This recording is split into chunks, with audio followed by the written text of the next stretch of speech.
Queridos amigos, en estos días todo el mundo habla, y no es para menos, de lo que sucede en Gaza, en el desastre humanitario que allí se está produciendo, en este enfrentamiento entre las fuerzas israelíes y este grupo Hamás, considerado como organización terrorista no solo por la Unión Europea, sino por otros 10 países, algunos de ellos tan importantes como puede ser Estados Unidos o Reino Unido, además de otros también como puede ser Japón. 9 países en total, además de la Unión Europea. Pero en realidad, ¿qué sabemos sobre Hamás? Porque ya sabéis, todo el mundo habla, todo el mundo opina, estos opinadores, opinólogos o todólogos que aparecen en las televisiones y en las radios, pero ¿qué es realmente Hamás? Pues mirad, buscando documentación en mi propia biblioteca para preparar otro siguiente libro, pues me encontré con uno que me envía, de los muchos que me envía habitualmente, la editorial Capitán Swing, que tiene la amabilidad de enviarme todos los libros que creen que me pueden ser interesantes, que publica libros muy interesantes sobre temas internacionales, de estrategia, de geopolítica, de inteligencia, de relaciones internacionales, y me encontré con un libro que es que me parece fundamental que lo comentemos. Va a ser un poco largo el programa, pero os puedo garantizar que os interesa. Si de verdad queréis saber a fondo lo que significa Hamás, me ha parecido, lo he leído completo, me ha parecido muy, muy interesante, muy objetivo, da para todos los lados, como tiene que ser, no me ha parecido partidista ni mucho menos, y por tanto he considerado que os lo debía trasladar también a vosotros. Pues mirad, la contraportada de este libro, que vuelvo a agradecer a la editorial Capitán Swing, que además me ha autorizado a que pueda leer literalmente páginas del libro, va a ser la parte de la introducción y la conclusión, obviamente no todo el libro completo, ni muchísimo menos, os animo luego a que vosotros lo leáis, el libro completo, pero, como os decía, he considerado que era fundamental que os lo trasladara porque, para hablar con propiedad, ya que todo el mundo habla de Hamás, porque sepamos verdaderamente lo que es. Dice la contraportada del libro: Hamás gobierna Gaza y las vidas de 2 millones de palestinos que residen allí. Demonizado en los medios de comunicación y en los debates políticos, se han utilizado diversas acusaciones y presunciones, criticables para justificar una acción militar extrema contra Hamás. Pero la realidad de Hamás es, por supuesto, mucho más compleja. Ni un partido político democrático, ni un grupo terrorista. Es una organización de liberación polifacética enraizada en las reivindicaciones nacionalistas del pueblo palestino. Este libro ofrece la primera historia del grupo escrita en sus propios términos, basándose en entrevistas con dirigentes de la organización y en publicaciones del grupo. Tarek Bakoni, el autor del libro, traza la transición de Hamás durante 30 años desde la resistencia militar marginal hacia la gobernanza. Abriendo nuevos caminos, cuestiona la concepción convencional de Hamás y muestra cómo la ideología del movimiento amenaza en última instancia la lucha palestina e, inadvertidamente, su propia legitimidad. La apuesta de Hamás por la lucha armada como medio de liberación ha fracasado frente a una ocupación implacable diseñada para fragmentar al pueblo palestino. Como argumenta Bakoni, con el planteamiento israelí de gestionar el conflicto en lugar de resolverlo, la reivindicación de Hamás de la soberanía palestina ha quedado neutralizada por el hecho de su contención en Gaza. Esta dinámica ha hecho permisibles la brutalidad y el castigo colectivo de millones de civiles palestinos. Esta es la portada del libro, que ya os digo, os recomiendo que lo leáis en su totalidad, como veis, escrito por Tarek Bakoni, y se titula Hamás, auge y pacificación de la resistencia palestina. ¿Quién es este Tarek Bakoni? Pues un chico, según la foto, relativamente joven, que dice: profesor visitante en el Instituto de Oriente Medio de la Universidad de Columbia y profesor visitante en el Consejo Europeo de Relaciones Exteriores. Sus escritos han aparecido en medios como London Review of Books, The New York Review of Books, The Washington Post, The Nation, Foreign Affairs y The Guardian, y suele comentar asuntos de Oriente Medio en National Public Radio, Democracy Now! Al Jazeera. Fue investigador del programa de Oriente Medio y el Norte de África del Consejo Europeo de Relaciones Exteriores, donde se centró en la política de recursos naturales en Oriente Medio y el Norte de África. Entre sus publicaciones anteriores, en el ECFR, European Council on Foreign Relations, figuran Pipelines and Pipe Dreams, how the European Union can support a regional gas hub in the Eastern Mediterranean. Ha trabajado como consultor en el sector energético, más recientemente como consultor gerente de la rama de energía de Navigant en Londres, y paralelamente a su labor de asesoramiento ha llevado a cabo numerosos proyectos de investigación relacionados con la geopolítica contemporánea en la región, en particular con el conflicto palestino-israelí y los movimientos islámicos. Fue becario de política estadounidense de Al-Shabaka entre 2016 y 2017 y actualmente es presidente del Consejo de Administración de Al-Shabaka.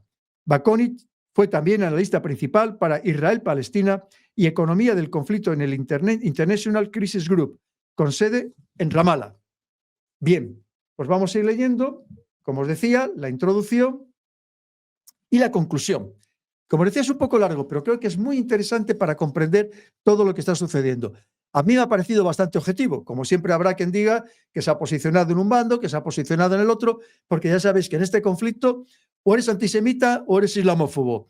O apoyas el genocidio o apoyas el terrorismo. Y no se trata ni de una cosa ni de otra, se trata de comprender qué es lo que está pasando y por qué, y qué es lo que puede suceder a corto y mediano plazo. Pues el libro empieza con la declaración del autor escrita en 2024. Recordar que para entonces ya habían sucedido estos terribles acontecimientos, estos salvajes y brutales acontecimientos del 7 de octubre de 2023. Comienza diciendo: cuando en el año 2018 se publicó Hamás, auge y pacificación de la resistencia palestina, parecía que el bloqueo de Israel sobre la franja de Gaza fuese inamovible. Sin embargo, poco después de la publicación del libro, se produjo un acontecimiento que hizo pensar que un futuro diferente era posible.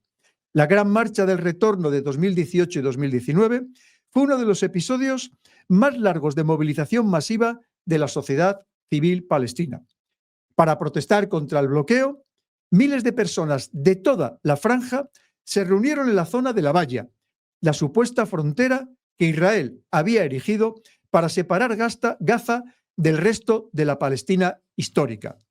Los palestinos estaban protestando contra el aislamiento paralizante y la asfixia económica, pero también estaban defendiendo su derecho a regresar a los hogares de los que ellos y sus familias habían sido expulsados con la creación de Israel en el año 1948. Era el inicio de un periodo correctivo. Los palestinos querían ir más allá del proceso de paz, basado en los acuerdos de Oslo, y dejar de esperar interminablemente la creación de un Estado palestino, y por ello estaban volviendo a los principios originales de la lucha palestina: el derecho a resistir la colonización sionista, a alcanzar la autodeterminación y a buscar justicia, porque en 1948 Palestina se había visto diezmada. Aunque fue la sociedad civil la que inició la Gran Marcha del Retorno, Hamás, como autoridad gobernante de la Franja de Gaza, respaldó y apoyó esa movilización, que duró muchas semanas. Desde el principio, Israel calificó las propuestas de marchas terroristas y ocultó francotiradores tras las dunas de arena de la periferia de Gaza. Durante semanas, que se convirtieron en meses, los manifestantes pacíficos fueron asesinados, mutilados y heridos por la política de fuego abierto empleada por Israel, que provocó la muerte de más de 200 palestinos, entre ellos 46 niños. Hubo más de 36.000 heridos. Ante el aumento del número de muertos, el silencio internacional y la intransigencia israelí, Hamás, que formaba parte de un comité integrado por las distintas facciones de Gaza, intervino, respaldó las marchas con las armas y al final consiguió algunas concesiones por parte de Israel en relación con el bloqueo. Amparado por las protestas, Hamás buscó formas de distendir la infraestructura de seguridad establecida en torno a Gaza y confirmó lo que ya había aprendido en sus años de contención: Israel solo reacciona a la fuerza. En el año 2020, Israel firmó acuerdos de normalización con 4 países árabes: Emiratos Árabes Unidos, Bahrein, Marruecos y Sudán, sin haber hecho ninguna concesión a la autodeterminación palestina. La cuestión de Palestina se había eliminado de la agenda internacional y se daba por hecho que ya se había conseguido apaciguar a los palestinos. Un año después de la firma, las organizaciones de derechos humanos, tanto internacionales como israelíes, estuvieron de acuerdo en que las violaciones del derecho internacional por parte de Israel son equivalentes a crímenes contra la humanidad de apartheid y persecución. B'Tselem, la principal organización israelí de derechos humanos, señaló que Israel era un régimen de supremacía judía desde el río Jordán hasta el mar Mediterráneo. Esta formulación cuestiona la posibilidad de que Israel como Estado pueda desligarse de la ocupación militar. Hace ya mucho tiempo que los palestinos han entendido su realidad en estos términos y ese mismo año, en 2021, se levantaron en la Intifada de la Unidad, que rompió las divisiones coloniales que les habían sido impuestas al unir a los ciudadanos palestinos de Israel, los habitantes de Jerusalén, los palestinos de Gaza y los de Cisjordania y afirmar su identidad como un único pueblo que se enfrenta a diferentes facetas del mismo régimen colonial. Israel había estado intentando activamente expulsar a las familias del barrio Sheikh Jarrah, en Jerusalén Este, de sus hogares para dejar hueco a los colonos judíos. Esto desencadenó una amplia movilización popular. Las protestas se centraron en torno a la mezquita Al-Aqsa, donde los palestinos se congregaban para rezar y tomar el iftar, la comida nocturna que rompe el ayuno durante el mes de Ramadán, y se encontraron con violencia israelí y detenciones masivas. Hamás respondió para proteger a los palestinos de la agresión israelí y solidarizarse con Al-Aqsa, un lugar destacado y, para Hamás, dada su ideología islamista, un símbolo de mucha importancia. Por primera vez, el movimiento lanzó cohetes desde Gaza hacia Jerusalén, rompiendo a todos los efectos el equilibrio violento que se había establecido desde su confinamiento en 2007. En esencia, lo que estaba ocurriendo era que Hamás había abandonado su aceptación forzosa del confinamiento y empezaba a desafiar de forma más explícita la dominación israelí. Sin embargo, estos cambios pasaron desapercibidos para Israel, que siguió ejerciendo su violencia cotidiana contra los palestinos con total impunidad. La violencia de los colonos se extendió por toda Cisjordania. Entre enero y octubre de 2023 murieron 507 palestinos.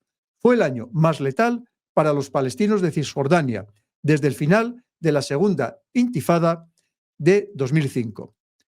Las medidas para judaizar Jerusalén y otras zonas del interior de Israel, como Galilea, continuaron a buen ritmo. El gobernador de derechas, dirigido por el partido Likud, en el que los colonos se encuentran en lo más alto de la pirámide de poder, siguió adelante con sus planes de consolidación y expansión del régimen, confiando plenamente en que podían controlar a los palestinos con muros y puestos de control a un coste mínimo para la sociedad israelí. A nivel interno, no hubo ni un atisbo de oposición al apartheid israelí. En 2023, los ciudadanos judíos de Israel organizaron protestas contra las reformas judiciales antidemocráticas del gobierno y otras políticas de derechas.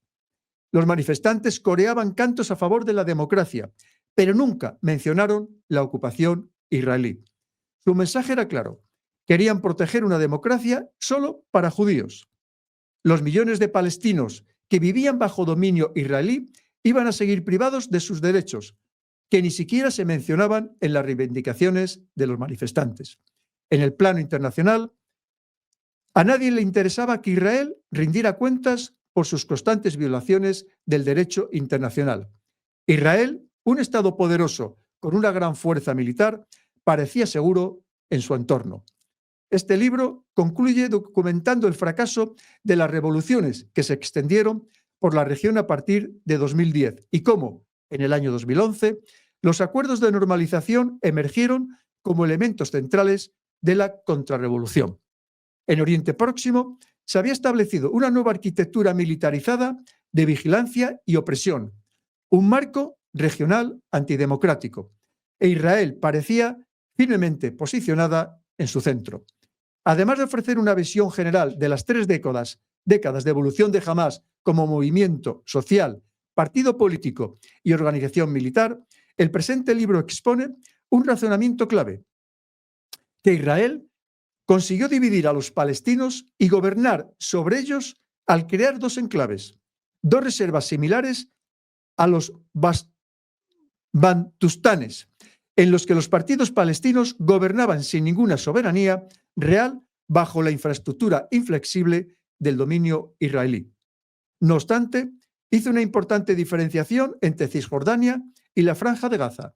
En la primera, había un gobierno obediente. La autoridad palestina se había comprometido a coordinar la seguridad, reconocía el Estado de Israel y reprimía la resistencia. Bajo el disfraz de proceso de paz, la liberación quedó relegada en favor de la gobernanza, lo que convirtió a la autoridad palestina en un importante pilar del apartheid israelí. El gobierno de Gaza, en cambio, se basaba en la resistencia. A través de ella, Hamás había transformado la autoridad palestina, tras su elección en el año 2006 y su toma de poder en 2007, en una estructura que desafiaba el dominio israelí. En este libro sostengo que el movimiento se había apaciguado temporalmente, atrapado por el peso de sus responsabilidades en el gobierno y la opresión hegemónica del bloqueo, pero que nunca había cedido en términos ideológicos. Hamás siempre mantuvo su compromiso con la liberación y se enfrentó a Israel principalmente por la fuerza, aunque al mismo tiempo sí se mostró dispuesto a buscar un acuerdo político a más largo plazo, aceptando un Estado palestino en las fronteras de 1967 sin abandonar ciertos aspectos esenciales de la lucha palestina, ni legitimar el sionismo, ni renunciar al derecho de retorno. La autoridad palestina se había pacificado en términos ideológicos. El gobierno de Hamás, en cambio, solo obedecía en la práctica, pero sin quitar el dedo del gatillo. En el año 2017, cuando este libro fue a imprenta, esa distinción no tenía implicaciones significativas. En el futuro que se vislumbraba, parecía posible que los palestinos de Gaza siguieran bloqueados indefinidamente. Nadie dudaba de que el equilibrio violento entre Hamás e Israel provocaría algunas escaladas y que cada asalto sería cada vez más letal para los palestinos. Pero la convicción generalizada era que el bloqueo israelí seguiría siendo impenetrable, por lo que Hamás acabaría por sucumbir a su odiado confinamiento. Es posible que el movimiento ya hubiera dado señales de su irritación, y es cierto que una población cada vez mayor encerrada en el enclave era una bomba de relojería. Pero, debido a la percepción popular del alcance de la infraestructura de seguridad y vigilancia de Israel, la idea de que Hamás optase por una salida militar resultaba inverosímil. De hecho, Hamás parecía atrapado en una relación ambivalente con Israel, en la que lo demonizaban, pero al mismo tiempo confiaban en él para mantener la estabilidad de la Franja de Gaza. Gaza, que surgió de la limpieza étnica de palestinos en 1948, ha sido históricamente la manifestación más extrema del sistema de bantustanes de Israel. El bloqueo, que se basa en políticas de ingeniería demográfica que Israel aplica para mantener la ilusión de que es un Estado judío, en realidad, en el territorio bajo su control, hay más personas no judías que judías. Era un medio para conseguir los objetivos israelíes: contener a los palestinos y a Hamás. Entre 2007 y 2023, Israel se apoyó sobre todo en Hamás para gobernar a la población de Gaza. Era una forma de esconder su propia responsabilidad legal como potencia ocupante. Sin embargo, al mismo tiempo, adoptó una política de cortar el césped para disuadir a Hamás en términos militares. Como esta dinámica le funcionaba tan bien, Israel nunca llegó a desarrollar una estrategia política para Gaza, ni buscó medidas para gestionar la ocupación. Era algo que se hizo en Cisjordania. El impactante ataque organizado por Hamás del 7 de octubre de 2023 acabó con algunos de estos supuestos y supuso un punto de inflexión en la lucha palestina por la liberación. La ofensiva llevaba un nombre árabe que podemos traducir como Operación Inundación de Al-Aqsa. Esta lección reafirma que Hamás utiliza Al-Aqsa, la mezquita, recordemos, que se encuentra en la explanada de las mezquitas de Jerusalén, uno de los 3 lugares sagrados para todos los musulmanes después de la Meca y de Medina. Bien, como símbolo palestino, árabe e islámico que trasciende los confines de Palestina. Los combatientes de Hamás convergieron en territorio israelí por mar, aire y tierra, al amparo de cohetes disparados desde Gaza. Muchos de los combatientes que irrumpieron en las ciudades israelíes eran descendientes de refugiados originarios de estas tierras. En pocas horas habían sitiado varias ciudades israelíes, irrumpido sus viviendas, matado a 695 civiles israelíes, 373 soldados y policías y 71 extranjeros, en su mayoría trabajadores tailandeses, y secuestrado a otras 240 personas para negociar la liberación de miles de palestinos encarcelados. En retrospectiva, es evidente que la contención de Hamás fue finita y duró 16 años, entre 2007 y 2023. En el fondo, el ataque de Hamás fue una demostración sin precedentes de violencia anticolonial. Solo se puede entender como una respuesta a la implacable provocación israelí de ocupar otro pueblo, confinarlo y negarle su libertad y su derecho a la autodeterminación durante más de 75 años. Los israelíes habían borrado Gaza de sus mentes, hasta tal punto que el ataque de Hamás surgió como de la nada y asestó al ejército y a la población israelí el golpe más letal desde 1948. En cuestión de horas, la infraestructura que se había creado para contener a Hamás y de paso a los palestinos de Gaza fue pisoteada ante nuestros ojos incrédulos. Cuando combatientes y civiles palestinos irrumpieron en Israel, el mito de Israel como Estado judío y democrático sin responsabilidad hacia sus súbditos no judíos chocó de forma impactante, trágica y, en última instancia, irreversible contra la realidad de ese mismo Israel como creador de un violento apartheid. Al escapar de su prisión, Hamás puso de manifiesto que estratégicamente había sido muy pobre asumir que los palestinos aceptarían su encarcelamiento por tiempo indefinido, que Israel podría mantener y ampliar su régimen colonial sin coste alguno para la sociedad israelí. El movimiento acabó con uno de los principales o pilares centrales del sionismo, que Israel podía proporcionar un refugio seguro a los judíos sin tener que abordar la cuestión palestina en términos políticos. De este modo, echó por tierra la viabilidad del enfoque particionista de Israel, según el cual es posible encerrar a los palestinos en bantustanes y que el Estado que controla sus territorios siga disfrutando de paz y seguridad. En ese sentido, el 7 de octubre marcó el comienzo de una ruptura paradigmática que precipitó tanto a palestinos como a israelíes desde una era que había durado más de 75 años hasta una nueva realidad cuyos contornos aún no conocemos en el momento en que escribo estas líneas. La brecha podía hacer explotar toda la región: Irán, Líbano, Jordania, Egipto, Siria, Irak y Yemen. En lugar de intentar reducir la tensión, la administración del presidente Joe Biden echó leña al fuego al comparar la ofensiva de Hamás con los atentados del OCS de Al-Qaeda. Era un intento apenas disimulado de justificar de antemano el uso extremo de la fuerza en Gaza por parte de Israel. En los discursos posteriores al ataque, Biden describió a Hamás como pura maldad, comparó su ofensiva con el Estado Islámico de Irak y Levante, el Daesh, y utilizó fotografías y vídeos israelíes manipulados y desacreditados para fomentar los tópicos orientalistas e islamófobos que supuestamente justificarían la ferocidad de la respuesta de Israel. Israel tomó represalias, alegando defensa propia y armando con la luz verde de Estados Unidos con el objetivo declarado de diezmar a Hamás. El alcance de la matanza y destrucción israelíes en la Franja de Gaza ha llevado a académicos, expertos y abogados a afirmar que el Estado israelí está cometiendo un genocidio contra los palestinos. En el momento en que escribo estas líneas, han sido asesinados más de 32.000 palestinos, en su mayor parte civiles. La ONU ha calificado Gaza de cementerio infantil por los miles de niños asesinados por las fuerzas israelíes, que para borrar todo signo de vida en la franja,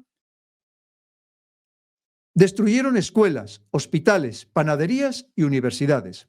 En respuesta a la complicidad occidental con la violencia israelí, en enero de 2024, Sudáfrica presentó cargos de genocidio contra Israel ante el Tribunal Internacional de Justicia. El tribunal dictaminó que tales acusaciones eran plausibles y ordenó que Israel adoptara ciertas medidas provisionales para minimizar la matanza de civiles. Israel no adoptó ninguna. Ese mismo mes, la Corte Federal de Distrito de California también dictaminó que, por su complicidad en este crimen, el gobierno de Biden se enfrentaba a un caso plausible de genocidio. Detrás de esta matanza masiva se esconde otra amenaza: que los palestinos sean expulsados de Gaza con el pretexto de derrotar a Hamás, una tragedia que supondría la continuación de la Nakba. Algunos analistas han calificado la jugada de Hamás de suicida por la reacción de Israel o de irresponsable por el enorme número de muertos que ha provocado entre los propios palestinos. Para juzgarlo, es necesario analizar las opciones que tenía Hamás en ese momento. No cabe duda de que el ataque en sí fue una ruptura crucial. Desde una perspectiva estrictamente militar y estratégica, Hamás podía haber mantenido indefinidamente su equilibrio con Israel y haber seguido oprimido por el bloqueo. Al publicar en 2017 sus estatutos revisados, Hamás estaba explorando opciones para un mayor compromiso político y formalizando muchas de las posturas que se describen en este libro, incluida la aceptación de un Estado palestino en las fronteras de 1967. Nadie, ni en Israel ni a nivel internacional, quiso cuestionar el bloqueo, ni siquiera cuando surgieron protestas populares en su contra, como la Gran Marcha del Retorno, y nadie se esforzó lo más mínimo en reaccionar a los cambios en la postura de Hamás.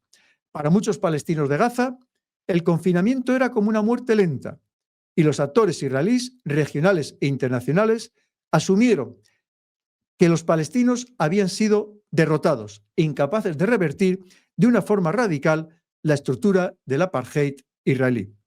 Visto así, lo que podría considerarse suicida es el sometimiento de Hamás al dominio israelí. El hecho de que Hamás decidiese alterar esta estructura de dominio sugiere que estaba actuando de forma estratégica y que estaba jugando a largo plazo. El movimiento hizo añicos, de forma irreversible, la falsa sensación de seguridad en la que se habían envuelto los israelíes y sus inútiles esfuerzos por presentar a Israel como invencible e impenetrable. Un Hamás reorganizado u otra formación igual de comprometida con la resistencia armada como medio de liberación podrían aprovechar en el futuro la evidente debilidad y fragilidad del ejército israelí. Es decir, la ruptura se convierte en un espacio en el que pueden florecer alternativas, mientras que antes la única certeza era que la opresión palestina iba a continuar. Precisamente eso resulta esencial para Israel y por ello, desde su punto de vista, la única forma de sobrevivir al golpe es diezmar a Hamás y establecer de nuevo la disuasión para que nunca jamás vuelva a ocurrir algo como la operación inundación de Al-Aqsa. Todo ello con apoyo de sus aliados occidentales. El primer ministro Benjamín Netanyahu ha exigido una victoria total e insiste en que jamás será desmantelada. El ministro de Defensa, Yoav Gallant, ha dicho que Israel borrará a Hamás de la faz de la tierra. Israel nunca conseguirá este objetivo. De hecho, ya está fracasando. Como en cualquier lucha asimétrica, con no perder, los guerrilleros ya salen victoriosos, mientras que un ejército convencional pierde cuando no logra sus objetivos globales. Y el objetivo de diezmar a Hamás como movimiento es tan vago como inalcanzable. el análisis que hace Occidente del movimiento y de la lógica detrás del 7 de octubre y su estela no contempla esta lectura estratégica y militar de Hamás. La deshumanización de los palestinos es omnipresente en Occidente y sus dirigentes se hacen eco de ella sin cuestionarla. Eso determina que cualquier intento de desafiar el sistema de dominación israelí provoque perplejidad y sea condenado. Desde esta perspectiva, Hamás actúa de forma irracional. El movimiento utiliza a su antojo a los palestinos de Gaza como escudos humanos y el sistema establecido era perfectamente sostenible. Estas reacciones entroncan con una tendencia generalizada a la hipocresía y al racismo, que normaliza la ocupación y la matanza diaria de palestinos y solo reacciona cuando la violencia se dirige contra los judíos israelíes. Se trata de una lectura que priva de capacidad de acción a los actores palestinos que intentan derrocar un régimen empeñado en hacerles desaparecer. Es también una lectura que no se enfrenta a la violencia y a la compleja ética de la resistencia anticolonial y que tacha de inaceptable cualquier forma de movilización palestina, sea pacífica o no. Aún así, la acción de Hamás y el subsiguiente genocidio han planteado cuestiones importantes para los palestinos en relación con Hamás. Gaza y el futuro de su lucha. A muchos palestinos, por ejemplo, les preocupa que la ofensiva de Hamás sea el comienzo de otra crisis existencial. No hay que restar importancia a la inminente posibilidad de una limpieza étnica. Además, el abrumador número de muertos que está sufriendo la población civil de Gaza debe hacer reflexionar al colectivo sobre el enorme coste que ha supuesto el ataque de Hamás, aun cuando el principal responsable sea el régimen del apartheid israelí. La destrucción masiva de Gaza ha hecho prácticamente inhabitable ese pequeño trozo de tierra, de modo que, aunque cese el genocidio, no está claro si, a largo plazo, la vida de los palestinos podrá continuar allí. Dado que Hamás y otras facciones han acumulado experiencia a lo largo de los años, y era de esperar que la ofensiva desatase la furia israelí sobre los palestinos, muchos argumentan que Hamás debería haber estado preparada para la violencia y haber planificado en consecuencia. Este hilo de pensamiento dice algo así como: vale, la ofensiva de Hamás era estratégica para acabar con la estructura del apartheid, pero ¿con qué fin? ¿Qué pasa ahora con los palestinos? Pasarán años antes de que los palestinos puedan valorar si los cálculos de Hamás merecieron la pena, a pesar de la trágica pérdida de vidas. También es pertinente debatir si los dirigentes de Hamás habían previsto que la operación se desarrollaría del modo en que lo hizo. Se puede argumentar que el movimiento podía haber planeado un ataque selectivo contra las bases militares de los alrededores de la Franja de Gaza, con la intención de recabar información, interrumpir el bloqueo y tomar combatientes como rehenes. No cabe duda de que una operación de este tipo, centrada en objetivos militares, también habría provocado una despiadada respuesta israelí, ya que el Estado seguía utilizando una táctica disuasoria. Sin embargo, la operación Inundación de Al-Aqsa superó con creces estos objetivos concretos y la masacre de civiles en Israel reavivó la opinión pública israelí e internacional de un modo que jamás, quizá, no había previsto del todo. La magnitud del ataque, sus implicaciones para el pueblo palestino y la sorpresa que expresaron dirigentes políticos y aliados de Hamás hacen pensar que el brazo militar podría haber actuado por su cuenta. Como sostengo en este libro, es habitual que el brazo militar de Hamás actúe de forma autónoma, bajo la dirección estratégica general establecida por los líderes del movimiento, pero a cierta distancia, para proteger su naturaleza clandestina y la seguridad de los dirigentes políticos. Esta operación fue planeada y ejecutada por el brazo militar de Gaza bajo la dirección de Yahya Sinwar, con un grado de secretismo que cogió por sorpresa a la mayoría de los dirigentes políticos de Hamás. Plantea verdaderos interrogantes sobre la evolución de Hamás como organización y sobre su evolución futura, teniendo en cuenta que fue el brazo militar el que llevó a cabo una operación tan transformadora, mientras que el brazo político no le quedó otra opción que seguirle la corriente. Además de los objetivos militares en sentido estricto, a la hora de planificar esta operación, Hamás tuvo en cuenta otros factores, sobre todo sus sentimientos contradictorios hacia el acto de gobernar. Jamás se sentía atrapada en su papel como autoridad gobernante de Gaza. Cuando el partido se presentó a las elecciones de 2006, albergaba grandes reservas sobre asumir un papel en el gobierno o incluso formar parte de la autoridad palestina. Los dirigentes de Hamás dijeron expresamente que no iban a aceptar las limitaciones de gobernar bajo la ocupación, como había hecho Fatah a través de la autoridad palestina en Cisjordania, sino que pensaban usar su victoria electoral para revolucionar la clase política. Hamás hablaba de la necesidad de construir una sociedad de resistencia, una economía de resistencia, una ideología de resistencia a través de las mismas estructuras y utilizarlas como trampolín a la Organización de Liberación de Palestina, desde donde podría liderar, junto con otras facciones políticas, un plan para la liberación de Palestina que representase a todos los palestinos, no solo a los de los territorios ocupados. Jamás comprendió que como no había una perspectiva real de creación de un Estado palestino, si se centraba en el gobierno y la administración, solo estaría embelleciendo un Bantustán dentro del sistema de apartheid israelí y no tendría perspectivas reales de soberanía. De hecho, ese es el modelo imperante en Cisjordania y de haberse dado en Gaza, su carácter habría sido aún más extremo. El largo periodo de contención hizo pensar que el movimiento se había quedado atrapado en su propio éxito electoral y sus responsabilidades de gobierno. En otras palabras, que se había apaciguado. El 7 de octubre se demostró claramente que no era así, que el movimiento utilizó ese tiempo para revolucionar su base, como siempre había sido su intención. Pensar que podría haber ocurrido si se hubieran tenido en cuenta seriamente las propuestas políticas de Hamás, planteó que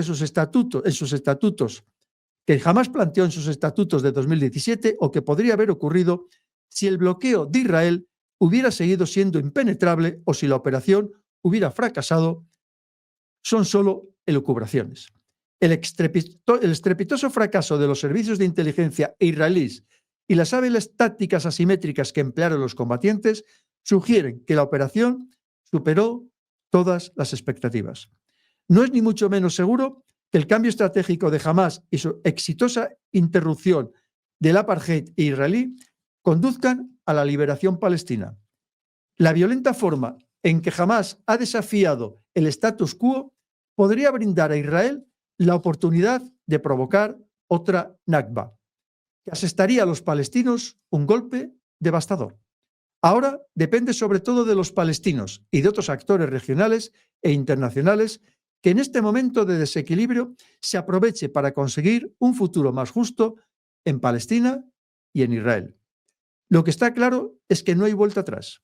Sin embargo, los líderes y los diplomáticos israelíes, estadounidenses y de otros países occidentales se están preparando precisamente para eso. Aún no ha remitido la violencia genocida de Israel, pero el debate ya se centra en el día después. Todos los indicios apuntan a que Estados Unidos e Israel quieren replicar en la Franja de Gaza el modelo de gobierno colaboracionista palestino que existe en Cisjordania, que en su opinión es todo un éxito. En lugar de poner en marcha un proceso político integrador que tenga en cuenta a Hamás y a otras facciones y permitir que los palestinos elijan a sus propios representantes, Israel y Estados Unidos reproducen un enfoque antiguo que consiste en elegir a líderes obedientes que cumplan las órdenes de potencias externas. El supuesto objetivo es unificar los territorios palestinos, pero después de destruir a Hamás y borrar oportunamente el papel que ambas partes han desempeñado a la hora de fomentar la desunión en el pasado. Lo que buscan no es una reunificación, sino un gobierno obediente, la creación de una estructura de gobierno en la que un liderazgo dócil gestione las necesidades civiles bajo una estructura general de dominación israelí. Para que se establezca una autoridad elegida por Israel y Estados Unidos, primero es necesario arrasar Gaza y matar o desplazar a sus habitantes, el genocidio que se está produciendo en la actualidad. La eficacia de esta política dependerá de la respuesta a una serie de cuestiones, sobre todo si Hamás sobrevivirá o no, cómo evolucionará y qué forma adoptará su presencia en Gaza, si es que adopta alguna. Dada la inestabilidad de la situación actual, puedo plantear preguntas, pero no dar respuestas. En cuanto al propio Hamás, es evidente que, cuando termine el genocidio, la infraestructura militar del movimiento habrá sufrido un duro golpe, aunque no tan grave como afirman la clase dirigente israelí y las potencias occidentales. El movimiento ha persistido en el campo de batalla sin sucumbir a ninguno de los objetivos militares de Israel. Tras más de 6 meses de incesantes bombardeos, se han liberado prisioneros israelíes a través de negociaciones diplomáticas, no por otros motivos. La vasta infraestructura de túneles que construyó Hamás, que se estudiará durante décadas como una innovadora forma de lucha anticolonial asimétrica, ha resistido el violento asalto y ha conseguido proteger la mayor parte del arsenal de Hamás. Es posible que el movimiento sea expulsado de Gaza, que sus combatientes sean perseguidos y asesinados, que sus líderes sean perseguidos en el extranjero. Es posible que su brazo armado se desintegre y se reagrupe en una red descentralizada de células que operen en toda la franja de Gaza y que, por tanto, adopten una nueva forma organizativa en relación con el buró político. Es posible que Hamás resurja en Cisjordania, donde cuenta con una amplia red de apoyo y goza de popularidad. Lo que es imposible es predecir el resultado exacto, pero está claro que la ideología política de Hamás, su compromiso y su defensa de la lucha armada contra la violencia colonial persistirá. En este libro defiendo que la resistencia palestina es cíclica. Surgen partidos que se resisten a la colonización israelí y, debido al uso excesivo de la fuerza militar y a la marginación diplomática, se ven obligados a ceder y retirarse. Este libro describe cómo Hamás surgió en 1987 a partir de las concesiones de la OLP, la Organización para la Liberación de Palestina, defendiendo los mismos principios que la OLP había articulado antes de su ascenso, pero redactados con una ideología islamista que sustituía el marco nacionalista laico. Es demasiado pronto para saber cómo resurgirá Hamás, pero el argumento cíclico del libro se sostiene. Hay una continuidad en las reivindicaciones políticas palestinas que se remontan a 1948 y a mucho antes de la creación de Israel. Lo importante no es si Hamás sobrevive o no en su encarnación actual. La resistencia palestina, armada y de otro tipo, contra el apartheid israelí, persistirá mientras siga habiendo apartheid y mientras los palestinos no sean aniquilados como pueblo. La forma que adopte esta resistencia dependerá del modo en que Israel gestione la propia franja de Gaza y del éxito que tenga a la hora de exterminar y o expulsar a los palestinos que se encuentran allí. Los primeros indicios apuntan a que Israel está experimentando los modos de restaurar alguna versión de las ligas aldeanas, de forma que las fuerzas de ocupación israelíes traten con líderes locales que administren a la población.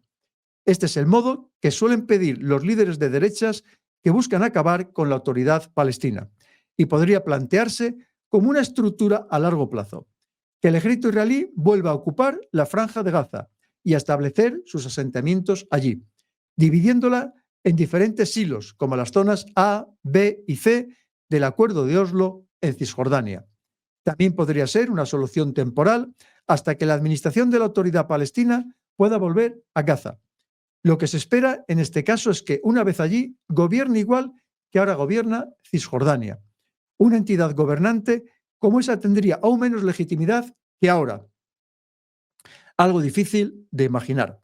Lo que la comunidad internacional pregona como la solución de dos estados es precisamente ese modelo: reunificar Cisjordania y Gaza bajo el gobierno de la autoridad palestina, sin cuestionar el dominio israelí. Se trata de un marco que permite la autonomía palestina, pero sin alcanzar la soberanía, y que no es más que el mismo apartheid con un nuevo vestido más agradable. De este modo, la autoridad palestina remataría el trabajo de Israel al actuar contra los restos de la infraestructura de Hamás bajo la apariencia de coordinación de seguridad. Sea cual sea el resultado, está claro que jamás dejará de existir como autoridad gobernante y retomará su papel militar, aunque sea una organización debilitada y aislada de las instituciones de liberación palestinas reconocidas internacionalmente. Lo que el movimiento está intentando es aprovechar la ruptura que provocó el 7 de octubre para revitalizar la lucha palestina por la liberación, conseguir una unidad política entre las distintas facciones, ya sea a través de una autoridad palestina reunificada que rompa con los principios de los acuerdos de Oslo o en el marco de la OLP. Y revivir esa estructura de una forma más integradora y representativa. Desde el 7 de octubre, Hamás ha articulado sus exigencias políticas, ha expresado que está dispuesto a aceptar la formación de un Estado palestino con capital en Jerusalén Este y ha hecho un llamamiento a que Israel rinda cuentas. Todo ha caído en saco roto, porque las potencias occidentales han extendido un manto protector sobre Israel que permite que éste persiga su objetivo de destruir a Hamás y la Franja de Gaza, y de ese modo siga tratando la cuestión de la lucha palestina por la autodeterminación por medios militares en vez de políticos.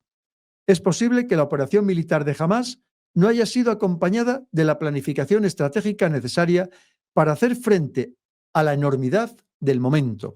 Y también es posible que, en última instancia, sus objetivos políticos se queden cortos. No obstante, sería estrecho de miras colocar el futuro de la liberación palestina solo sobre los hombros del movimiento. Es cierto que Hamás es la única gran organización palestina militarmente activa, pero es solo una facción dentro de un ecosistema mucho más amplio y diverso de organizaciones, facciones e instituciones palestinas que se están movilizando para hacer frente al apartheid israelí y que se niegan a volver a la situación del 6 de octubre, como quieren Israel y los miembros de la comunidad internacional.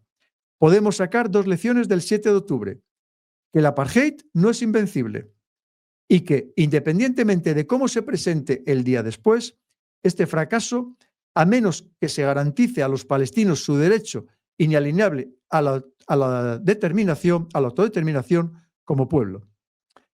Este fracasará a menos que se garantice a los palestinos su derecho inalienable a la autodeterminación como pueblo. Los dirigentes políticos israelíes y sus subcontratistas en la autoridad palestina aún no han aprendido esta lección. Pero los movimientos políticos comunitarios, los aliados de Hamás y otras formaciones políticas y militares sí lo han entendido.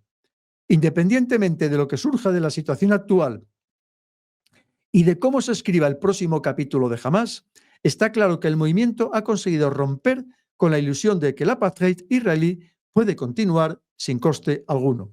La destrucción de la Franja de Gaza y la espantosa pérdida de vidas civiles supone un doloroso golpe para los palestinos que recuerda a la Nakba de 1948.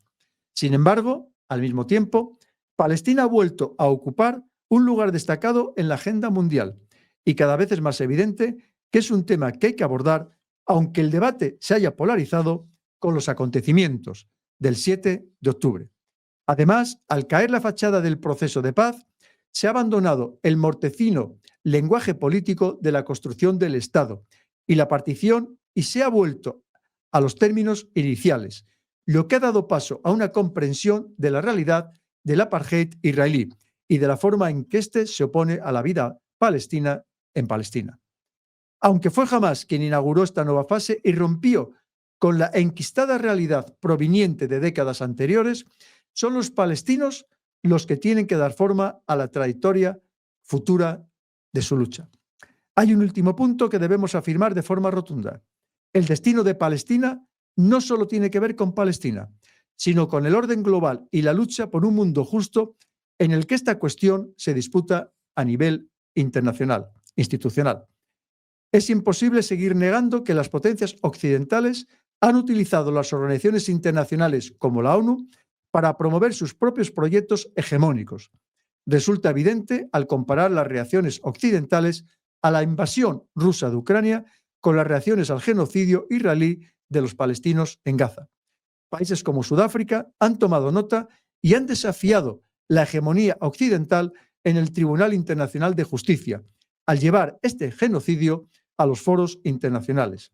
Este es solo un ejemplo de la forma en que el sur global está presionando para acabar con una unipolaridad estadounidense y la hegemonía occidental, que históricamente han permitido y apoyado la colonización sionista de Palestina. Y se está movilizando para conseguir un orden mundial más justo, equitativo y anticolonial. La movilización mundial, sin precedentes contra el genocidio de Israel, pone de manifiesto que Gaza representa un giro. Por usar las palabras del poeta, escritor y político francófono de Martinica, Aimé Césaire, a través de Gaza, el boomerang colonial rebota contra la metrópoli. Pues evidentemente vamos a condenar primero siempre los atentados terroristas, el salvajismo del 7 de octubre. Eso, por supuesto, no, eso no nos vamos a callar tampoco, por supuesto. Y luego ya veis, pues también critica a Hamás, no sabe muy bien el resultado, si esto va a perjudicar más a los palestinos que a beneficiarles, ni muchísimo menos, pero ahí lo dejamos. Me parece muy interesante, yo os animo, podíamos continuar, pero va a ser demasiado porque esto apenas ha sido unas pocas hojas, nos iríamos a 5 o 6 horas, podíamos continuar con el prefacio, incluso con la conclusión, pero aún así la conclusión es algo así como el triple de lo que os acabo de leer, con lo cual va a ser excesivo. Simplemente os voy a leer dentro de la conclusión las últimas páginas y creo que con eso va a ser más que suficiente.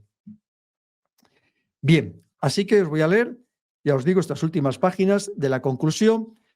Y como os digo, por supuesto, siempre vamos a condenar el terrorismo, provenga de donde provenga, nos da exactamente igual, cualquier acto de salvajismo, lo mismo que también condenamos los excesos clarísimamente que está cometiendo ahora mismo el gobierno de Netanyahu.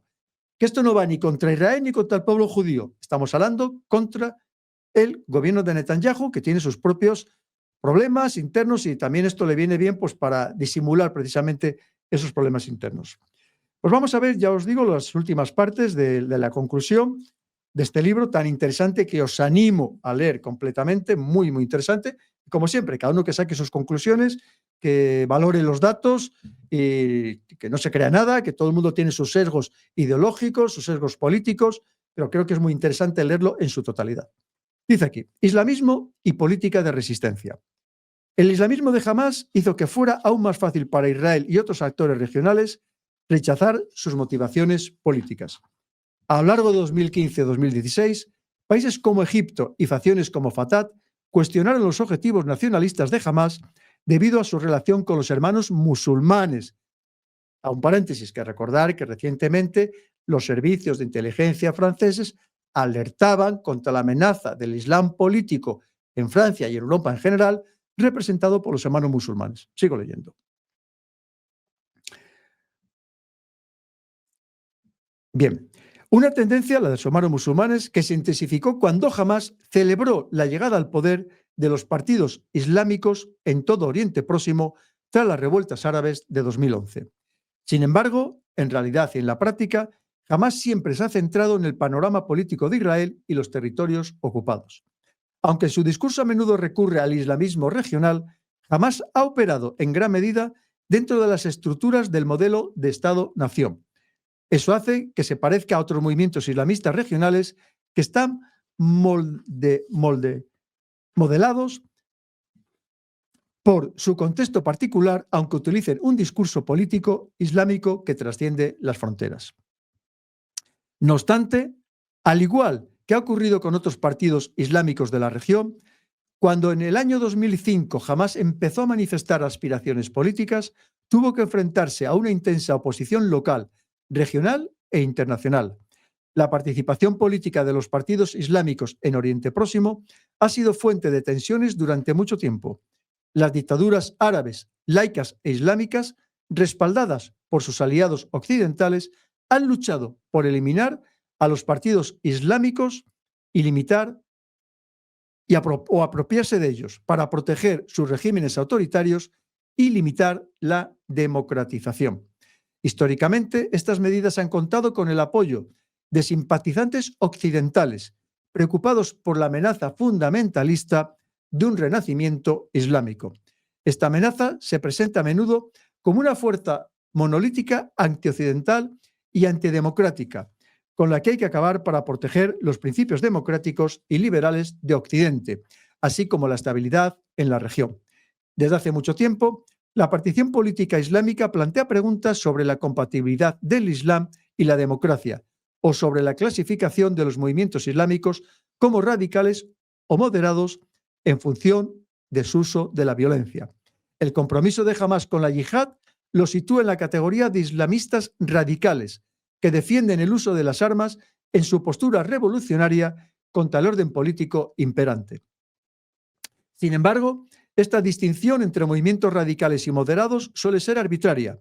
Separar a los islamistas radicales de los moderados en función de si tienen objetivos políticos revolucionarios, a veces violentos, o programas sociales para una transformación gradual, pasa por alto el hecho de que un movimiento, como es el caso de Hamás, puede tener una infraestructura social y asistencial de gran alcance que, en muchos sentidos, es lo que legitima como movimiento político revolucionario. Los grupos islamistas se mueven en un espectro de moderación a radicalidad. Esto complica el debate popular sobre islamismo y democracia, aunque hay argumentos para defender la participación política de los movimientos islamistas moderados. Tanto los que oponen a la participación islamista como los que la apoyan suelen considerar que los partidos radicales están intrínsecamente reñidos con los ideales democráticos. Los defensores de la participación respaldan la distinción entre islamistas moderados y radicales y ayudan a los moderados a convertirse en partidos políticos activos. Por ejemplo, Jamaat Islami de Pakistán, Ennahda de Túnez y los Hermanos Musulmanes de Egipto, con la intención de que debiliten a los islamistas radicales. Esta postura sostiene que se debería animar a los partidos islamistas moderados a que participen en las elecciones democráticas para conseguir acuerdos y atenuar la ideología a través de alianzas y coaliciones. Serviría para comprobar si los avances democráticos se traducen en gobernanza democrática. Estas voces hablan de la necesidad de contar con sistemas institucionales fuertes, comprometidos con los principios democráticos, que puedan mantener el control y el equilibrio necesarios para limitar el poder de cualquier partido político, sea islamista o no. Quienes sostienen que no se puede permitir que los islamistas participen en los procesos democráticos, con la esperanza de que con el tiempo se moderen, se oponen a la supuesta moderación de los partidos islámicos en el poder. Los contrarios a la participación insisten en que el islamismo es, en esencia, incompatible con los valores democráticos. Estos académicos sostienen que, para que un movimiento nacionalista alcance con éxito sus objetivos, no puede estar ligado a una fe o etnia concreta, sino que debe ser laico y estar abierto a todas las creencias por igual, como paso previo a la creación de un Estado para todos los ciudadanos. Los críticos afirman que los islamistas creen en la soberanía de Dios y no en la de las personas. Por tanto, la protección de los derechos de las minorías frente a la discriminación sería inútil cuando las enseñanzas legales divinas autoricen dicha discriminación. Además, la implantación de un orden político de base religiosa, aunque sea en apariencia progresista, se considera inherentemente incompatible con la democracia laica. Como consecuencia de estos argumentos, a lo largo del siglo XX se suprimieron en mayor o menor medida los movimientos islamistas del mundo árabe. En casi todos los casos en los que se permitió su participación política, se hizo con la esperanza de limitar la influencia de los partidos islámicos. Cuando el Frente Islámico de Salvación, un partido islámico suní de Argelia, ganó las elecciones democráticas de 1991, fue reprimido de inmediato por el régimen en el gobierno, lo que desencadenó una guerra civil que duró casi una década y le costó la vida a cientos de miles de argelinos. La participación política de Hamás es una contribución única e interesante a este debate, debido a su carácter dual como movimiento islamista radical inmerso en una lucha de liberación. Como se ha demostrado en varios capítulos de este libro, el uso de la violencia por parte de Hamás se redujo considerablemente mientras contemplaba la posibilidad de participar en el sistema político. En los meses previos a su participación en las elecciones de 2006, Hamás parecía comprometido con los ideales democráticos que sustentan su programa político. La participación del movimiento en el sistema político no fue moderada en el sentido que solemos entender cuando hablamos de partidos que pasan del campo de batalla a la arena política. Hamás mantuvo sus convicciones ideológicas, así como la disposición a utilizar la fuerza para impulsar su visión de la lucha palestina. Pero lo hizo participando plenamente en el sistema político democrático que se estaba desarrollando tras la Segunda Intifada.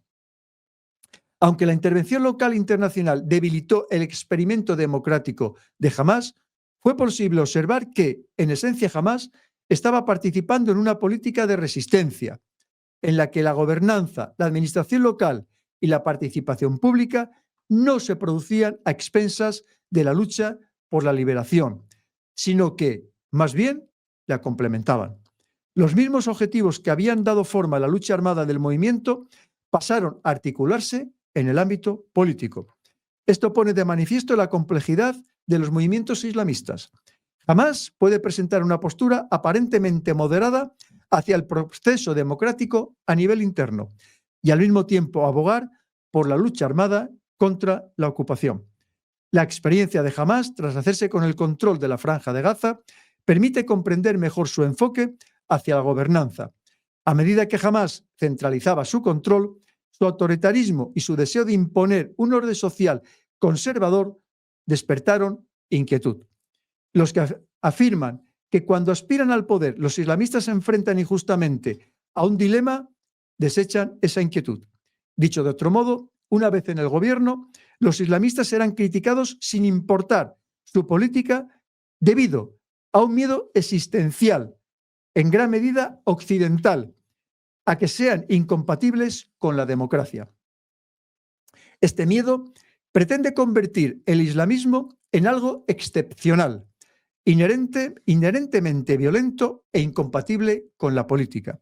La postura de Hamás respecto al gobierno de la Franja de Gaza, que se desarrolla en una situación excepcional debido al bloqueo israelí, indica que el movimiento participa activamente en la creación de una democracia no liberal, o quizás de un sistema basado en un autoritarismo blando. El movimiento ha reprimido la pluralidad política y ha mantenido un orden social conservador, pero, al mismo tiempo, ha demostrado su capacidad para adoptar un enfoque progresista y pragmático hacia la gobernanza. Por ejemplo, al mantener abiertos los canales de comunicación con las organizaciones de derechos humanos. Para indignación de los movimientos salafistas, Hamás no ha aplicado la ley islámica, aunque se ha esforzado en crear una sociedad virtuosa regida por leyes justas, por ejemplo, la segregación sexual. Podría decirse que su objetivo es crear un sistema a partir del cual, con el paso del tiempo, pueda desarrollarse de forma orgánica esa ley islámica. Otro aspecto fundamental del concepto de gobierno del movimiento es la construcción de una identidad en torno a la resistencia. En realidad, la combinación de la política populista y autoritarismo es un reflejo de la forma en que la OLP, la Oración para la Liberación de Palestina, abordó su propia construcción institucional durante las décadas de 1960 y 1970. Comprender el islamismo de Hamás y su interacción con el nacionalismo del movimiento es imprescindible a la hora de evaluar su trayectoria política. Hamás es en gran medida responsable del actual estado de fragmentación de los territorios palestinos, su atrincheramiento en la Franja de Gaza y su control cada vez más autoritario del gobierno son los motivos más evidentes de preocupación, sobre todo para la población bajo su dominio. Sin embargo, en términos más generales, Hamás ha tomado decisiones perjudiciales en dos ámbitos interrelacionados que deben analizarse por separado: el político y el militar. El daño político comenzó en 2005, con la decisión del movimiento de presentarse a las elecciones legislativas palestinas. La entrada del movimiento en el sistema político representó tanto una aceptación de los mecanismos democráticos que sustentan los Estados-nación, modernos como una revolución contra el orden vigente en los territorios palestinos. Jamás estaba dispuesto a encarnar las instituciones del Estado, liderar el funcionamiento y utilizar el poder legítimo, legislativo, para gobernar con eficacia. Era consciente de los límites y los valores del poder compartido e incluso intentó formar una coalición en su primer gobierno. En este sentido, jamás aceptó, al menos en teoría, el proceso democrático inherente a la transición política entre partidos. No obstante, al mismo tiempo, el movimiento entendió que su victoria era el mandato para modificar los principios de la propia estructura para la que había sido elegido. Aunque jamás fue elegido para formar parte de la Autoridad Palestina, el organismo que constituye el núcleo de los acuerdos de Oslo, todo su programa político se basaba en reformular la lucha nacional y alejarla de los acuerdos internacionales que habían llevado precisamente a la creación de la Autoridad Palestina. Es decir, jamás pretendía acceder a las mismas instituciones que rechazaba. De hecho, consideraba que su victoria democrática le daba cierta carta blanca para desmontar y volver a montar todo el sistema del Estado. Y por eso mismo no consiguió comprender los principios del gobierno democrático. Reconocer esta dinámica no necesariamente respalda la opinión de que los partidos islámicos son incapaces de respetar los mecanismos de control y equilibrio inherentes a los sistemas democráticos, que limitan el poder de cualquier partido político. Podría alegarse que fue Fatah quien consolidó su dominio y con la intervención directa de Estados Unidos e Israel actuó como baluarte contra una transición política que intenta mantener la hegemonía de partido único.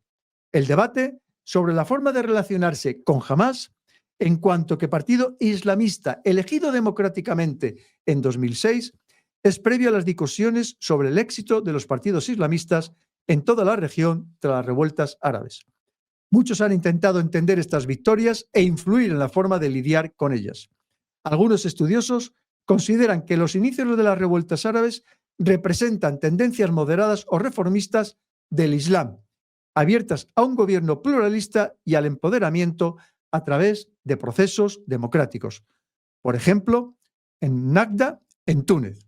Otros han planteado la idea de un islamismo un islamismo moderno. Este punto de vista sostiene que no hay que centrarse en que el islamismo es incompatible con la democracia o no. Hay que centrarse en las aspiraciones de la población del mundo musulmán para que pueda surgir una forma autóctona de democracia, en vez de imponer los valores liberales occidentales. La retórica de Hamás, antes y después de su victoria electoral, sugería, sin duda, que había un deseo de desarrollar una forma local de gobierno democrático dentro de la lucha palestina. Sin embargo, el movimiento fracasó a la hora de imponer esa visión, no tanto por la incompatibilidad del Islam y la democracia, como por los límites de la soberanía y las relaciones entre la construcción del Estado y las revoluciones. Como no se había alcanzado la liberación, para Hamás era prematuro hablar del respeto de los acuerdos internacionales pasados y de la soberanía que había apuntalado al gobierno de Fatah en la Autoridad Palestina. Aunque jamás había abrazado el proceso democrático, no lo había hecho con ánimo de gobernar, sino más bien con el de liderar la lucha palestina. En muchos sentidos, esta evolución es el resultado tardío de los acuerdos de Oslo, la contención de los palestinos en un estado permanente de autonomía restringida y la limitación de su soberanía que no condujeron a su pacificación, sino a una búsqueda de alternativas para sostener la revolución nacional. Precisamente por eso, la entrada de Hamás en el sistema político supuso una amenaza para los actores empeñados en mantener el status quo. Sin embargo, jamás no consiguió entender el equilibrio necesario entre gobierno y revolución. Asumió equivocadamente que la revolución se podía poner en marcha desde un sistema establecido para domesticar la lucha nacional.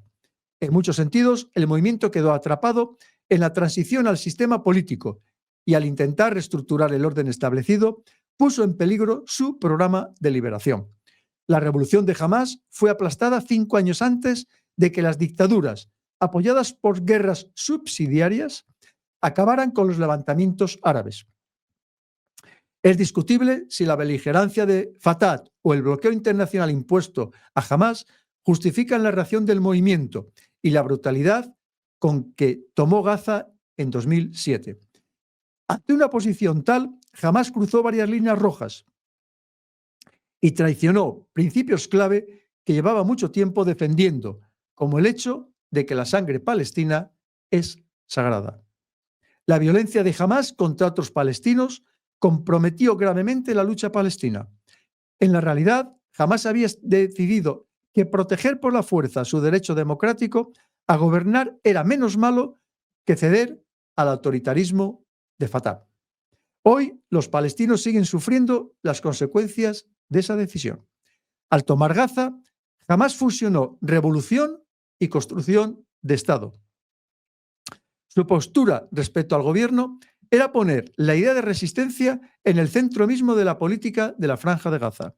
La resistencia a la ocupación israelí de Gaza es el elemento central del gobierno de Hamás en el enclave, en términos económicos, sociales y militares.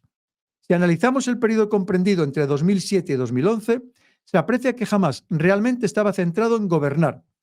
A lo largo de esos 5 años, la prioridad del movimiento fue el gobierno territorial, por encima e incluso de la reconciliación. Hamás rechazó concesiones que ya había aceptado en aras de la unidad. Y en lugar de priorizar la unidad palestina, optó por mantener su gobierno sobre la Franja de Gaza. Para racionalizar esta medida, sostuvo que su gobierno sobre una franja de tierra liberada protegía en realidad a los palestinos frente a nuevas concesiones de la OLP. Esto le permitió proteger su propio proyecto de liberación, que en esencia sigue estando en desacuerdo con el de Fatah. Aunque este argumento puede ser cierto, el resultado fue que el gobierno territorial prevaleció sobre la unidad. La segunda lección problemática de Hamás se dio en el campo militar. El uso de la violencia por su parte, como en el caso de la OLP antes, se basaba en argumentos de legitimidad, justicia y defensa propia. Como Israel ocupa de forma violenta los territorios palestinos, las armas se consideran la única vía de resistencia. Décadas de diplomacia fallida han reforzado este argumento. Aún así, no cabe duda de que la apuesta de Hamás por la yihad ha tenido consecuencias devastadoras para el pueblo palestino. Además de la ruptura moral y lo dañino que supone atacar y matar civiles, la resistencia armada contra un enemigo como Israel ha contribuido a la desintegración de la lucha palestina. En términos estratégicos, este enfoque no solo ha fracasado, sino que amenaza con romper el propio tejido social de la comunidad palestina sometida a la ocupación. Ha normalizado y justificado el uso de la violencia como forma de alcanzar objetivos políticos y ha contribuido a la deshumanización de los adversarios. La facilidad con que se acusó a Fatah de sionista y de forma brutal y fratricida con la que las facciones palestinas se enfrentaron en 2007 son las manifestaciones más evidentes de este fenómeno. Si bien la erosión social puede ser un resultado natural de la fragmentación bajo una ocupación interminable y letal, la proliferación de la violencia como estrategia de liberación también ha desempeñado un papel importante. Hamás, y sin duda también Fatah, ha contribuido activamente a dividir la lucha de liberación nacional en dos bandos enfrentados y a convertir las relaciones internas en violentas y agrias batallas que parecen no tener fin. Con el comienzo de las revueltas árabes, la decisión de Hamás de mantener su dominio de la Franja de Gaza a costa de la reconciliación dio un giro inesperado. El cierre de los túneles y la aparición de regímenes hostiles a Hamás provocaron su atrincheramiento en la Franja de Gaza. Por supuesto, tanto la autoridad palestina como Israel le impidieron liberarse de sus responsabilidades de gobierno y volver a convertirse en un movimiento de liberación. Para ambos, confinar a Hamás en Gaza es una forma de aislar y apaciguar la resistencia palestina. Para otros regímenes árabes, Debilitar a Hamás es importante porque demuestra las limitaciones de la democratización en el mundo árabe. La forma en que Hamás y los hermanos musulmanes han sido denigrados en Egipto pone de manifiesto hasta qué punto los intereses de Israel coinciden con los de los gobiernos autoritarios de la región. Históricamente, esto ha ido en detrimento de la lucha palestina por la autodeterminación, pero también ha favorecido la estabilidad de regímenes opresivos en contra de los intereses de sus pueblos. En muchos sentidos, el experimento democrático de Hamás fue un ejemplo a escala reducida de las fuerzas que se desatarían en la región 5 años más tarde. Al igual que otros levantamientos árabes, la victoria de Hamás fue un llamamiento al cambio, a alejarse de un gobierno autoritario corrupto que a menudo anteponía los intereses de las políticas occidentales en la región a los derechos de su propio pueblo. Al elegir a Hamás, los palestinos estaban buscando una alternativa. La forma en que se destruyó esta alternativa, con la consiguiente fragmentación del sistema político y los territorios palestinos, era un indicio de las tendencias oscuras que estaban por venir. Tras haber evitado la democratización, parece que ahora los estados árabes plantean nuevas vías de apertura diplomática a Israel, a pesar de que no hay perspectivas de alcanzar una paz justa en el frente palestino. Aunque esta cooperación busca mantener el orden imperante, la victoria de Hamás y las posteriores revueltas árabes dejan claro que el sentimiento popular y la indignación siguen burbujeando bajo la superficie. Una calma temporal que no debe entenderse como una señal de estabilidad ni de conformidad. Como veis, también da leña a Hamás y no le pone precisamente bien. Vamos a continuar. Un Hamás nuevo, unas viejas dinámicas. A principios de 2017, después de meses de rumores sobre la revisión de su problemático manifiesto, Hamás publicó un nuevo documento político. El documento era la culminación del desarrollo del movimiento tras una década de gobierno en Gaza. Demostraba que, en el plano oficial, Hamás aceptaba la creación de un Estado palestino en las fronteras de 1967, la resolución 194 de la ONU sobre el derecho al retorno y la idea de restringir la lucha armada para actuar dentro de los límites del derecho internacional. Aunque no hacía nuevas concesiones políticas, el documento fue un gesto potente que reafirmaba con más fuerza que antes la postura adoptada por Hamás desde 2007 o incluso antes, desde la década de 1990. Parecía definir los límites de lo que el movimiento estaba dispuesto a ofrecer sin renunciar a su ideología.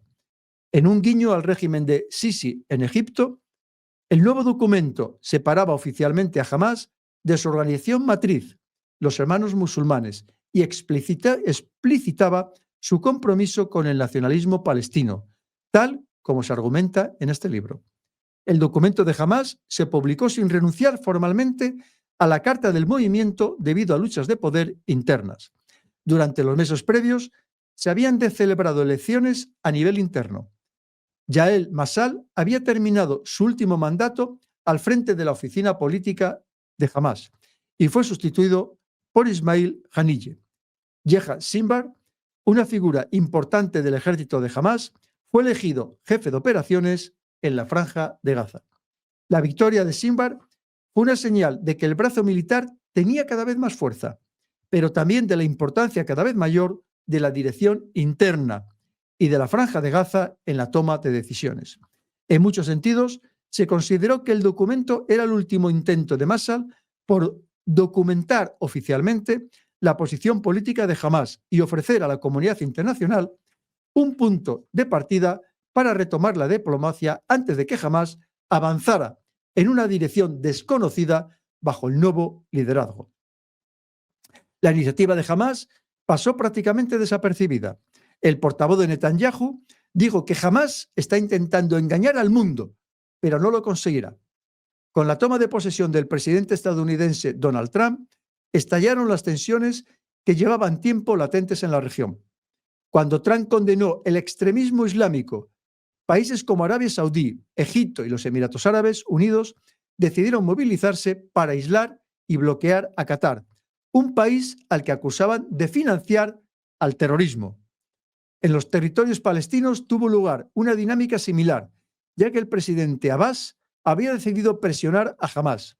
En los primeros meses de 2017, Abbas redujo los envíos de medicamentos a Gaza, recortó los salarios de los empleados de Fatah destinados allí, lo que paralizó gravemente la economía local y dejó de pagar a Israel por el suministro de electricidad a Gaza. Esto provocó una grave crisis en Gaza, hasta el punto de que las organizaciones internacionales declararon que había una amenaza de colapso total. La catástrofe se evitó gracias a los envíos urgentes de combustible desde Egipto, que se mostró dispuesto a entablar una relación más pragmática con Hamás. Al haber roto sus lazos con los hermanos musulmanes, Hamás se había convertido en un interlocutor más aceptable para Sisi, lo que le pidió que reforzara las medidas policiales contra los militantes del Sinaí que buscaban refugio en Gaza. Estos acontecimientos demuestran de forma evidente el éxito de las medidas israelíes que buscaban dividir los territorios palestinos.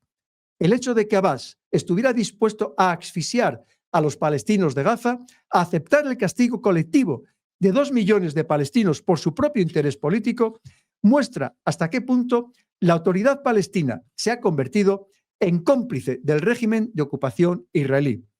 Y lo que es más importante, los acontecimientos posteriores a la decisión de Abbas demuestran que años después del inicio del bloqueo en 2007, Hamás, en lugar de derrumbarse, parece capaz de sobrevivir a cualquier ataque y surgir consolidando su poder en Gaza.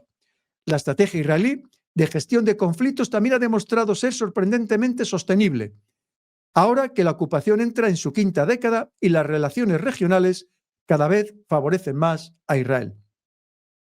Gracias a la dinámica actual, Israel controla la máxima cantidad de tierra palestina con una responsabilidad mínima sobre la población autóctona. A pesar de ello, las guerras subsidiarias que dominan Oriente Próximo en la actualidad han supuesto una mayor cooperación, intercambio de información y normalización entre los Estados Unidos del Golfo e Israel, ya que todos se enfrentan a la amenaza percibida de Irán. Además, años después del incidente del Mavi Mármara, Turquía también ha tomado medidas para reactivar las relaciones diplomáticas con Israel.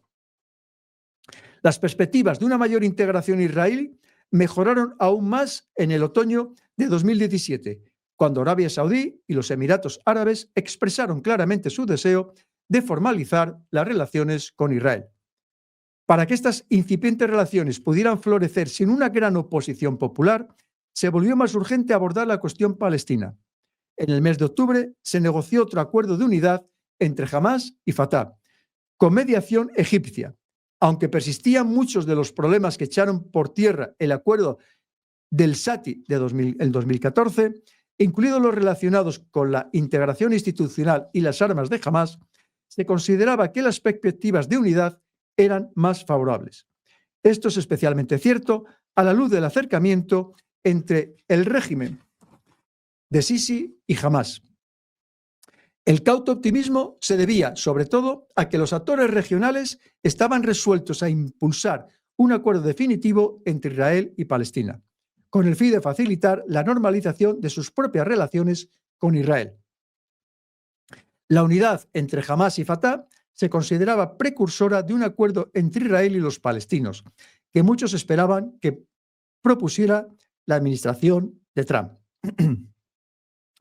Cuando este libro entraba en imprenta, Arabia Saudí y Estados Unidos estaban presionando a los dirigentes palestinos para que aceptaran el acuerdo del que tanto se hablaba. Se prevé que dicho acuerdo esté muy por debajo de las exigencias palestinas mínimas.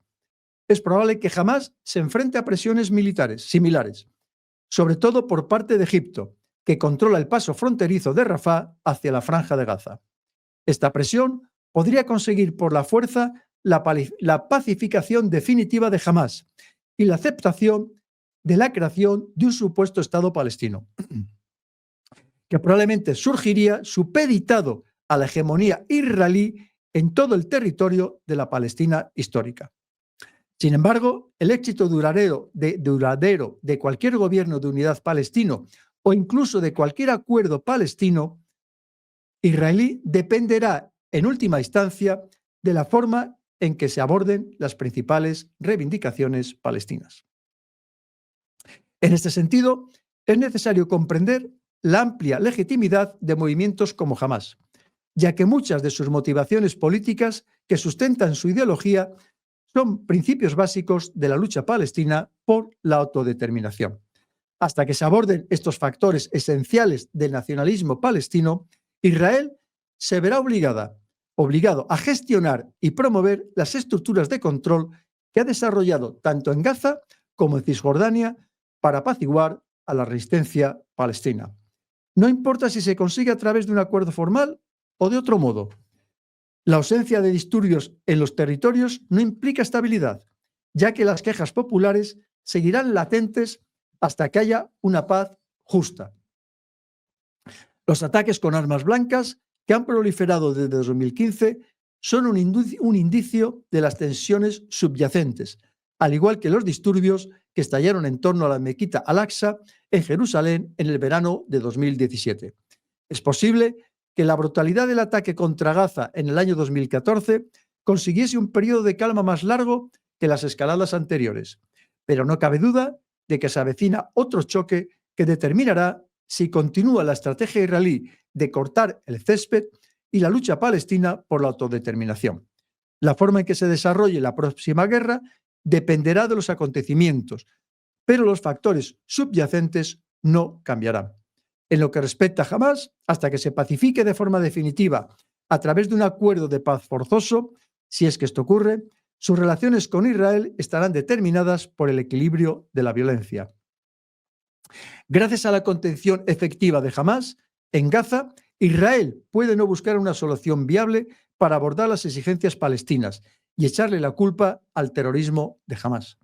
Hamás, por su parte, puede evitar hacer más concesiones ideológicas, alegando con razón que el propio Israel no ha cumplido su parte al no aceptar ni la necesidad de hacer valer los derechos palestinos ni la legitimidad de las fronteras de 1967. Tanto Hamás como Israel seguirán centrándose en la supervivencia a corto plazo dentro de una batalla a más largo plazo en la que los enfrentamientos intermitentes en el campo de batalla pueden traer consigo beneficios políticos. Este status quo permite que Hamás mantenga su poder y que Israel siga colonizando Cisjordania y asfixiando la franja de Gaza, mientras los palestinos sitiados son los que sufren las consecuencias. Pues, evidentemente, desde que este libro se ha escrito han pasado muchas más cosas, ¿verdad? Eso lo vemos todo, está más que claro.